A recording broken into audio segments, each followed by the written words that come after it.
Trends is up 42%. Tips to sell your home. What does that tell me? That tells me that there are a lot of people confused why their house either isn't selling, why it's not selling as fast as it used to, just how do they even sell their house in general? And what that shows me is that we've really been spoiled and you've really been given poor information over the last 2 years because it has been such a seller's market that now you as a seller think that your home is instantly going to sell and you have very high expectations because what has been happening over the last 2 years was basically you could just throw your house on the market in any condition, in any location, and it would sell and have multiple offers. And unfortunately, the market's shifting, the economy's shifting, and buyers have more options. So it's taking longer for your house to sell. I definitely do not think that we are entering a housing crash, but I do think we are entering a recession.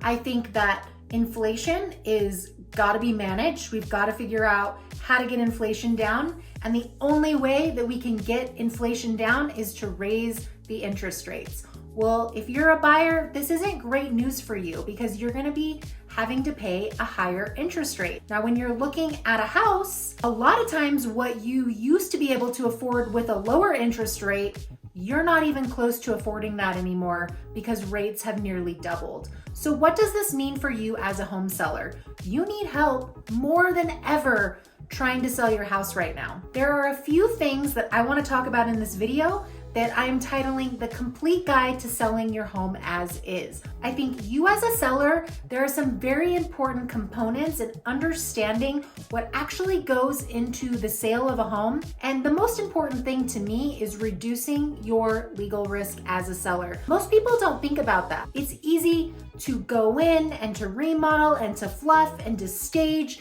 and to change the lighting.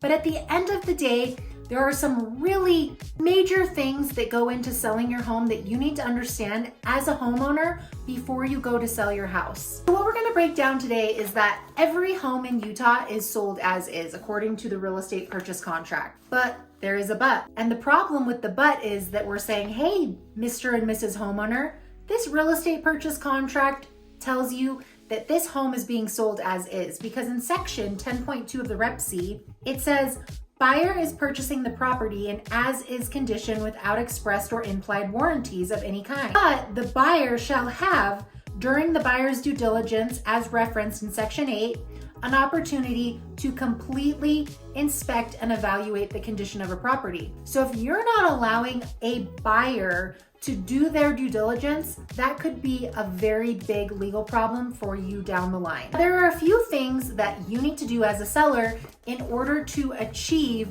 the as-is protection, which the section that most sellers get into legal trouble with in Utah is section 10.3. It has 4 components to it. The first component that you need to comply with if you want to sell your home in as-is condition and get the as-is protection is you need to disclose in writing any known defects in the property that materially affect the value of the property that they cannot be discovered by a reasonable inspection or by an ordinary buyer. So this could be a flood, a leak, what's behind the walls, a mold issue, a drain issue, plumbing, electrical. Any of those types of things a buyer cannot see with their own eye could be a problem down the line for you. I would like to say the more you disclose, the more protected you are. For example, there's an attorney that sold his home in Park City. Guess how long he took on his seller's disclosures? 4 hours to fill out the seller's disclosures.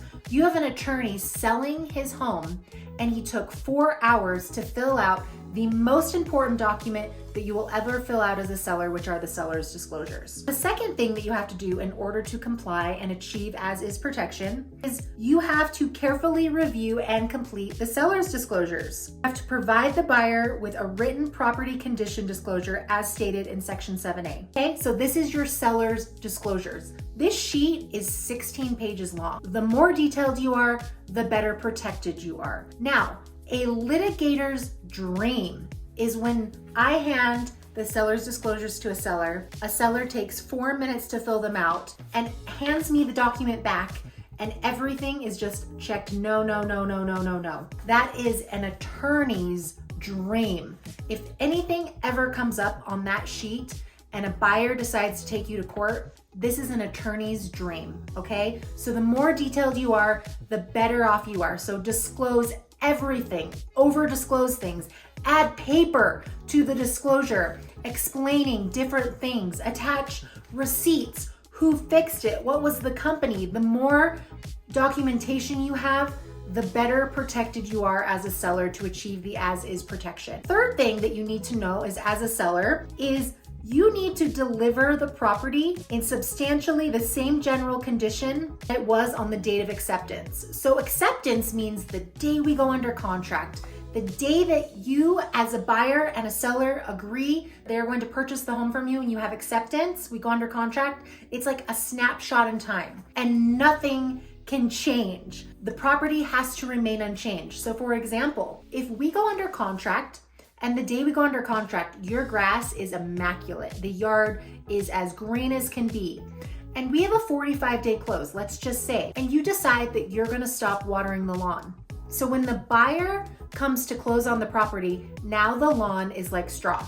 It's dead, it's brown, it's not coming back. Guess what? This is a problem because now the property is not in the same condition as when the buyer put it under contract. They could come back and sue you and force you to resaw the lawn. And that was actually something true that happened, and they came after the seller and the seller had to resaw the lawn. It needs to be in the same condition the day that it goes under contract as the day that it closes. Unless there are certain things that you have agreed to as buyer and seller along the way to adjust things, and that is in writing. The fourth thing that needs to happen is you need to deliver the property in broom clean condition to the buyer. So after you move out, you can't just leave this place a mess. It has to be very, very clean. Now, what I consider broom clean, what you consider broom clean, what a man considers broom clean, what a woman considers broom clean is vastly different. So I always recommend that buyers come in and get a professional cleaner anyway.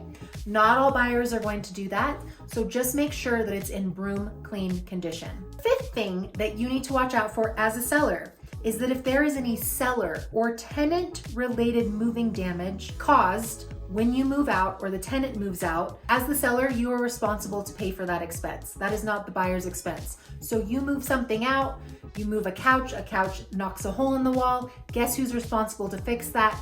You as the seller are responsible to fix that. This is extremely important, especially when you're selling a rental property. You don't actually live in the rental property, you haven't been there in years, and you've got tenants in there. You really need to understand what the condition of the property is, and we need to make sure those tenants don't damage your property when they go to move out. Now, this was section 10.3 in the REPC. This is one of the most litigated sections of all the REPC because as a seller, if you're not crystal clear on how a buyer could come back and cause you legal trouble, main thing that you need to take away from this is that the most important document you will ever sign as a seller is your seller property condition disclosures.